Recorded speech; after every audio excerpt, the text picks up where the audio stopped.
おはようございます。おみそです。今日はもうまさに YouTuber になってきましたが、ホワイトボードありがとうございます。ライブペイントで、いただいたお金で4000円で買いました。マイクは6000円、1万円です。まだいくらか余っております。こういったものに使わせていただこうと思います。でですね、今日はちょっと思い切って踏み込んだ話題というか、もうちょっと覚悟して、動画を撮ろうと思います。今日はお金の話をちょっとしていきたいと思います。なんか優しいバックミュージックでもかけときますね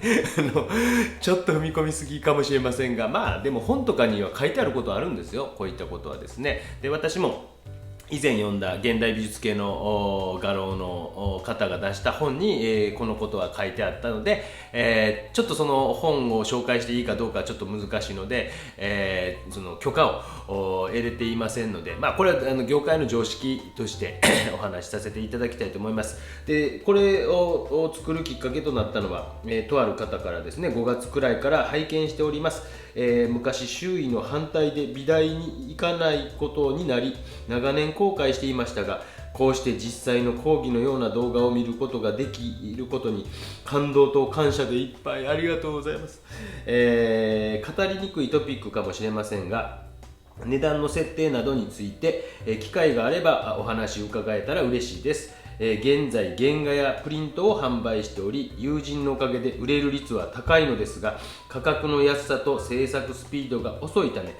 制作時間と収入のバランスに悩んでいます。またオーダーされることが増えてきたのですが、とても時間がかかることと、もう老眼がひどいですね。ポートレートは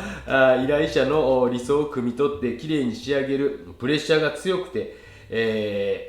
本音ではあまり好きではなく、本当に断るかどうかうんぬんかなちょっとで、こういった相談がありましたので、ちょっと私なりですよ、これで私なりなので、もしこの動画を見て、実際に、バイヤーをされている方であるとかコレクターの方であるとかがコメント欄にですね、こうだよああだよって言ってもらえる方がありがたいかもしれません。私はもう九州の方に来て、当時は多分10個以上はいろんな画商さん画廊さんとのお付き合いもあって、ある程度情報が、例えば出版社の人であるとかもそうですけども、情報のネットワークは持っていた方ですが、やはりどんどんもう15年近く経って、この春で15年目に入りますから、経ってくると、やはり仕事も今現在だともう片手ぐらいに絞られるような感じに、画廊さんのお付き合いとかですね。ちなみにこの画廊さんっていうのは場所のことですね。何々ギャラリーとか何々画廊、画商さんはそこで働く人のことっていうふうに考えればいいかなと思います。で、私もそういう付き合いが少しずつ減ってきているところと、逆にもう昔から、例えば大阪のある D さん、D っていうともう分かるんですけど、なんかもう何かあるとわざわざ九州まで見に来てくれて、いつもありがとうございます。うちの妻が喜ぶものをよく知っているので、お土産まで持ってきていただいてですね、そういったわざわざ足を運んでくれるような画廊さんもあります。で、ちょっとその今回はこういった感じで、まず発表価格って何っていうのと、画料と何っていうのをまず話をさせていただきます。で、発表価格というのは、要はデパートとか画廊に行くと値段が出てるのありますよね。例えばキャプションの下に小さく税抜き税込み価格みたいなんで書いてあったりするのが発表価格と言います。一方画料というのは作家さんに入ってくる分の話です。じゃあ全額入ってくるんやったら、僕はもう多分なんかね、大学の仕事もせんでいけるかなぐらいの感じかもしれませんが、この画料というのは何かっていうので、発表価格というのは1号単価に対していくらという感じです。例えばこの作品、このぐらいのサイズが10号です。10号どうですか、家でしょう。これ見せてないかもしれないね、ほとんどね。10号というサイズです。で、10号のサイズに、まず基準にします。で、私は例えば今やったら高いんです。おじさんもね、ほんとね、買えないわよね。大阪のデパートなんかで、個展とかするとあるあるなんですけど、まずデパートの展覧会をしていると、まず入ってくるとおばちゃんがですね、大体うわーこれただ画廊入ってええのただってまず言うてきます。まあほとんど言うてきます。それでうわめっちゃ高いやんか言うてね、値札ばっかり見ていきます。めっちゃ高いやん、もうこれあるあるです。うわめっちゃお金持ちやな、お金持ちやなとかそんなことを言われますが、そういったことではございません。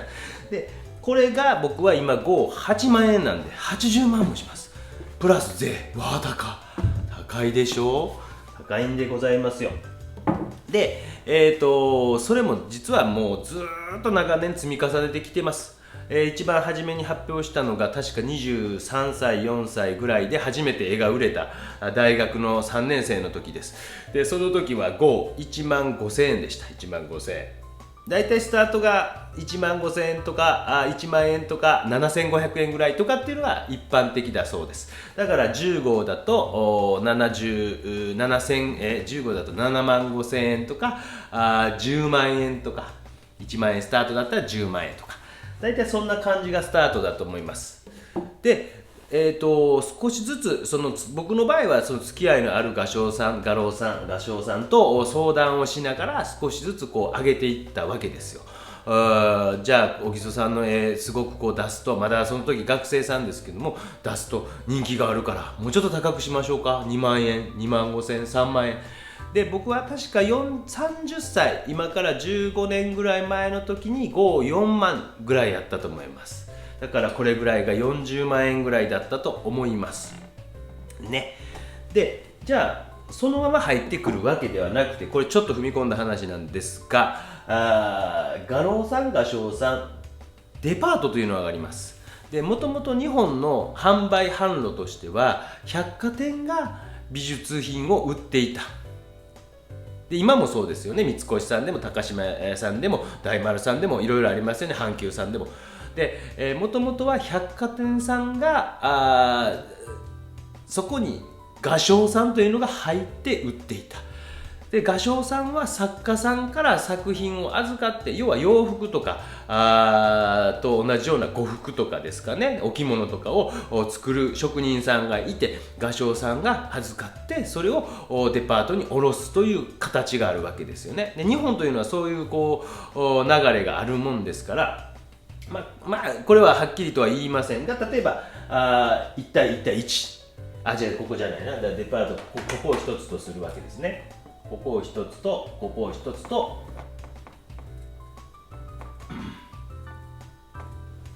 この3社が1対1と例えば仮定すると、なんとなく画量というのが1対1対1とすると画量というのは大体そのぐらいなのかなというのが一般的というふうに考えてもらえるとありがたいかなというふうに思います。だからね、それがもう少し作家さんが割合が多かったり、それは画商さんとの交渉によって、画商さんがデパートとの交渉によってとかというふうに成り立ったりもします。でここからちょっとまた踏み込んだ話なんですけど、昔は例えば画商さんがお客さんを持っていたり、要はいろんな顧客さん情報を持っていたり、デパートさんが持っていたりとかして、作家さんをも作ることに専念するという形が、やっぱ主だったわけですよね。で昔なんか僕のちょっと聞いた噂の話によると、例えば契約をするという形もあったらしいんです。画廊さん画商さんに例えば作家さんがよし君には年間500万っていうことで500万渡して、500万でじゃあ、15サイズぐらいの30枚書きなさいとかっていう契約があったりもしたそうです。であとは、日本画なんか多いそうなんですけども、持っていったら必ず買い取ってくれる、画商さんが買い取ってくれるという形もあったそうです。日本ではね、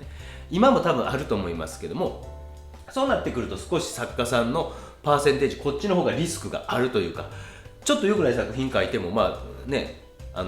買い取ってもらえるからみたいなそういう気持ちではやってないと思いますけどね、もちろんね。でもちょっとリスクがあるのはこちらの方に在庫が溜まっていきますのでという考え方がある。でも海外は全然違うそうなんですよ。海外は。でそれはどういうことかというと、これがないんですよ。ここがここが消すとあれなんですけど、百貨店さんがですね、要は画商さんと作家さんだから最低55らしいです。プラス作家のが上っていうこともよくあるというふうに、その僕が読んだ現代美術系の画廊の人が書かれた本には書いてありました。ああなるほどなっていう感じしませんか。だから日本の場合というのはそういったで、私なんかが例えば2年前3年前デパートでやりました。高島屋さん、僕の夢だった高島屋さん、三越さん、あの時はありがとうございました。巡回とかもしてくださって、高島屋さんなんか全国4カ所巡回してくださって、で私はもう画商さんを間に入れないで百貨店さんと、やろうと、まあ、言うてしまえば例えば DM を作る、図録を作る、全部私がやりました。私の言うたらお弟子さんたちがやってくれるという形なんですけども、そうすると先ほどの海外と同じような形になってくるわけですよね。で、大事なことをまず考えてほしいのは、自分がどういうところで発表をしたいかっていうのは僕どっちかというと大事だと思っていて、私はもう動画でもいろいろ言いましたけど、東京にいた20歳ぐらいから7、8年間毎週月曜日、画廊回りをしていました。毎週月曜日っていうのがポイントなんですけど、月曜日ってオープニングパーティーって当時よくやってたんですよ。最近あんま聞かないかな、僕はもうちょっと離れて長いからわからないですけど、そうするともう貧乏学生なんでオープニングパーティーを回っていくとなんかつまめるんですよ。お酒飲めたりですね。で最後の最後に、京橋の方にありましたギャラリーニケっていうところに行って、新井さんという方にいろんな話を伺ったり、しました。新井さんって方は突然本当に今からもう10年ぐらい経つかな、突然病気で亡くなられたんですけども、で、そういう人にいろんな話を、こういう話とかも聞いたりしていました。で基本的には今あんまりいないと思います。その画廊さん専属という人は僕はあんまり見かけないかなというふうに思いますし、私も一番主とさせていただいているのは日堂画廊さんです。で何が僕は日堂画廊さんでやるとこの好きなところかというと、やっぱまず場所です。場所最高なんですよ。もうワクワクします。もうゾクゾクします。去年の9月もさせてもらいました。ゾクゾクしました。あとはやっぱり社長副社長さんの人柄もそうですけど、いろんな話聞けるんですよ。面白いんですよ。例えば副社長なんかアンディ・ウォーホルに肖像を作ってもらったとか、そういう話とか面白いじゃないですか。昔、若い頃には例えば確かシャガールかなんかにも会ったことがあるとか、そういう話とか聞けたりもするのもありますし、会場とかあと社員の教育とかもすごく行き届いていて、僕の個展の時は本当に一生懸命、福岡の画廊さんも含めですけども、一生懸命販売営業してくれます。やっぱりですね、80万の作品をネットで買うっていうのはなかなか難しいでしょ。本物見やんとわからんじゃないですか。で、そういう営業とかもしてくださりますので、僕はすごく今満足してやらせてもらっています。で、デパートと作家だけでやった時の一番大変だったのは実は何かというと額縁なんです。額縁を全部作家持ちでやるので、正直当時、50枚近く出しましたが100万ぐらいかかります。だから諸経費だけでおそらく200万ぐらいはかかってるんですね。でそういうこともリスクとしてあるということは、ちょっとこういう画廊さん画商さんが入ってくださるとそれぞれの販路を持っていて、例えば展覧会が終わった後も販売をしてくださるということの、メリットっていうのがありますね。わかりました。でもう少しもう一回戻りますけども、じゃあこの80号が100号になった僕の絵は800万するかというとそんなことはないんです。逆に小さくなったらその分どんどんこう安くなっていく。3号やったら8歳24万かっていうとそうでもなくて、小さくなればなるほど、例えばこのサムホールという作品ですね。これサムホール、ぜひ欲しい方、日堂画廊さんに電話してください。サムホールだと私今28万なんで、だいたいいくらの計算なのかな、4号だと僕今40万って書いてます。40万。おー、恐竜来た。いいよ、はいやろうじゃねえか。40万って書いてますから、50万、ちょっと割高になる。小さくなればなるほど割高、大きくなれば割安になるという関係でございます。というところが発表価格のからくりでございます。そして画廊についてよく見てみると、日本ではこの貸し画廊という制度があります。貸し画廊、これは海外やはりないそうなんですよ。海外、こんにちは。いいよもうしゃあない、もうね、はいで YouTube が大好きなまた邪魔しに来ました。貸し画廊という制度は、要は画廊を例えば1週間で何万円とかで借りて、展覧会をする。その際というのは貸し画廊さんに売れた場合は絶対話内容入ってこえへんやろけど、貸し画廊さんに入る割合が1作家9とかいう感じだと思います。でもやっぱりその個人、要は作家さん個人の友人とか知人にしか営業できないわけです。営業とかしてくれるわけではないので、ホワイトボードに絵を描かせてくれと言い出しました。そういう関係が成り立ちます。で、画廊さんというのはそういう風な販路を持ってたり、DM を作ってくれたりとか、額縁を手配してくれるところもあったり、そうじゃない時はそういう契約をしたりとかしながらですね、やっていくというのが一般的です。そして画材についてなんですけども、画材っていうのは油絵だとだいたい今言ったように僕やと8万円ぐらいですけども、8万円ぐらいなんですけども、一般的に言うのは水彩画の場合は半分ぐらいの値段かなと思います。半分ぐらいの値段でごめんなさい、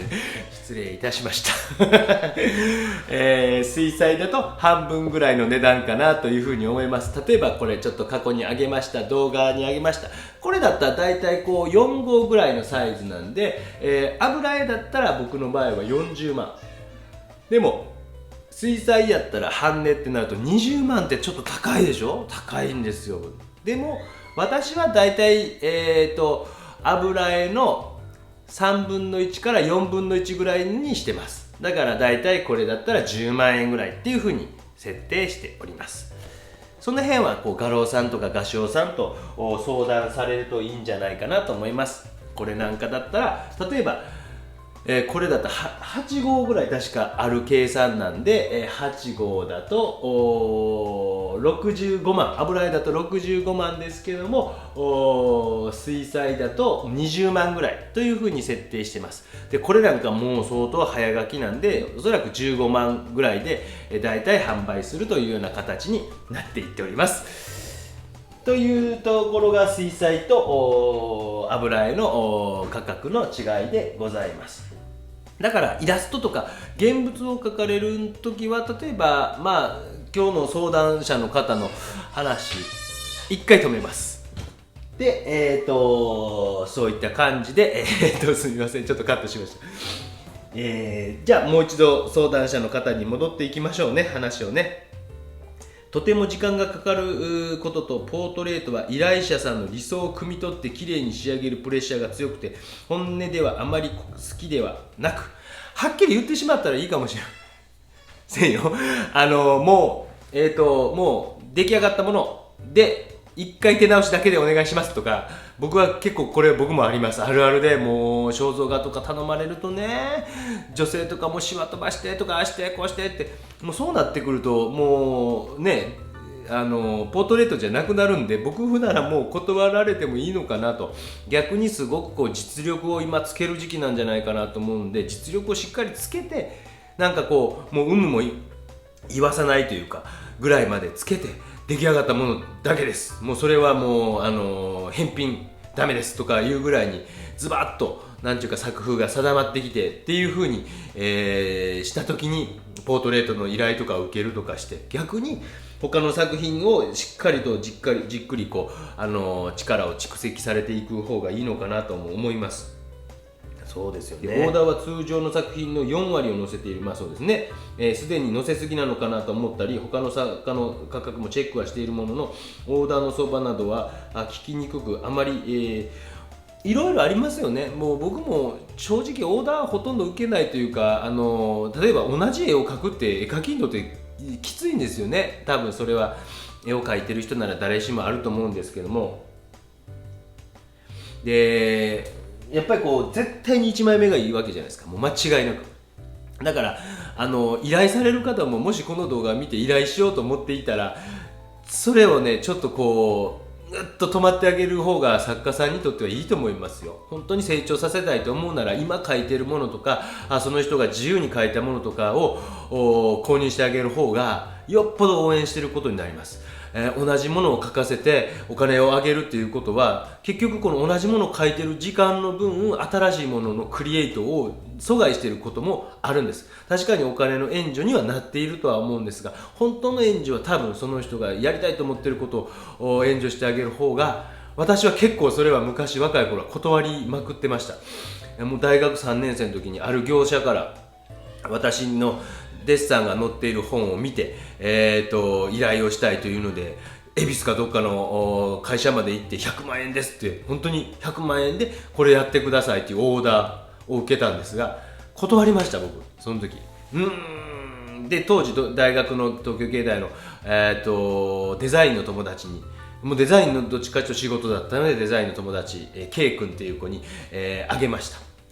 だから若い頃、若いかどうかこの方は分からないですが、ちょっとその辺の、引き算足し算じゃないですけども、確かに生活のための部分と、やっぱり僕は30歳ぐらいまでは僕はなんか本当にそういうの全然受けずにやってきましたんで、画廊さんは扱いにくい、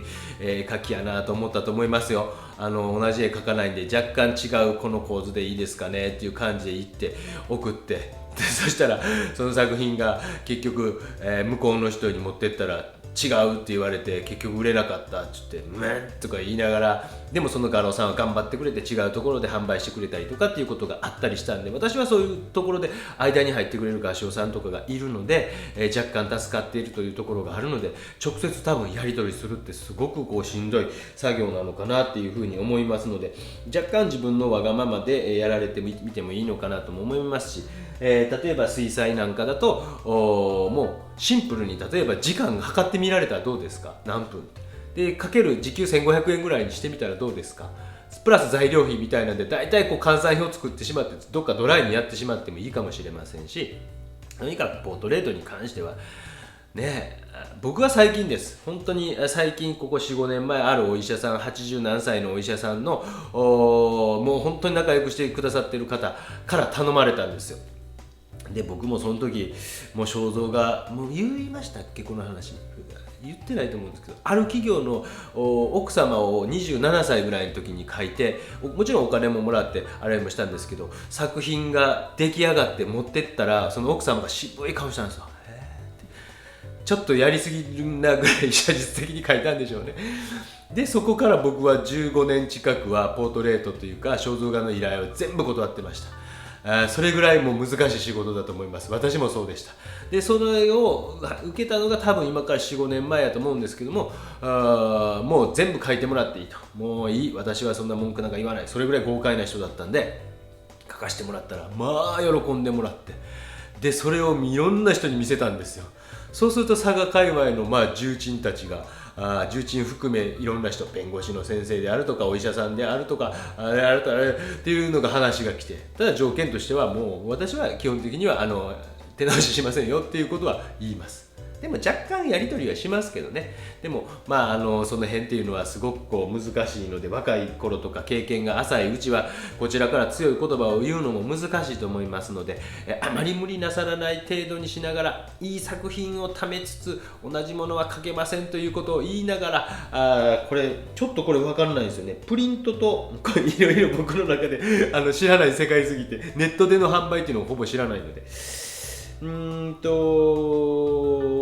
作品なんかありましたよね。要は紙で直接描いたこういう絵の状態と、多分ネット上で、ネットっていうかこうタブレットとかで描いた絵とかの複製をプリントアウトして売るっていうことなのかな。そういうのも難しいですよね。だからそうなってくると版画になってくると思うんですよね。だったら多分版画的な扱いやったら、僕やったらエディションつけちゃうと思います。要は30枚やったら30枚。いや、よく版画業界あるある、これは 2,3 日前も新聞に出てましたよね。巨匠平山紀子先生のあれを贋作を作っていたっていう工房があったりするんですけど、版画業界の常識としては20から30枚ぐらいまでらしいですよっていうふうに、僕が東京芸大時代に中林忠義先生に教わりました。日本版画協会のトップの人ですね。この間も個展に来てくださったんですよ。だからなんとなくエディション50やったら50って決めといて、50枚限定って決めといて、もうそれ以上すらないっていう風に決めないと、逆にもうどんどんいろんなところに100枚に、そうすると価値が下がっていくわけじゃないですか。僕は30ぐらいにしといて、じゃあそれが30が本画と30枚が全部合わせた額と本画1枚が同じぐらいの価格に設定俺やったらするかなとかいうふうに、そうするとこっちが30万やったらこっちが1枚3000円、じゃあね1000円か、もうちょっとした方がいいかな、分かりませんがそういった風になんか計算式とかを自分なりに立ててみられてはいいんじゃないでしょうか。ちょっと今日はバタバタしましたが非常に踏み込んだ話になったのではないかなと思います。こういった感じでなんか本当に私なりに答えれる範囲、間違えてることもあるかもしれませんが、相談があったらぜひ連絡ください。では。